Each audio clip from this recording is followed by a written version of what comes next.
Question number 2. Here goes the controversy. Would you ever listen to Christian and or gospel music or a recitation of the Quran for a month? Yes and no.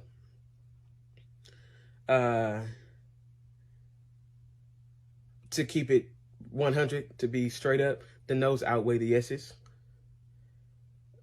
Something a lot of people don't know about me, like some people who watched my content from a long time ago on this account before I kind of like did a rehaul, when I used to talk a lot more about my experience within purity culture and the effects that it had on me.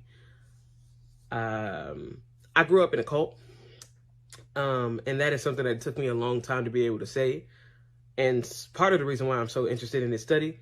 But part of why it took me so long to be able to acknowledge that is because the Black community as a whole has not gotten to the point where it can fully acknowledge that some of the things that we do are cult-like at all. Especially where the Black traditional church is concerned. I grew up in, well, I would call it a cult.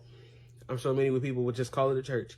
But it was a church that crosses off over 80% of the, like, is this a cult survey and criteria.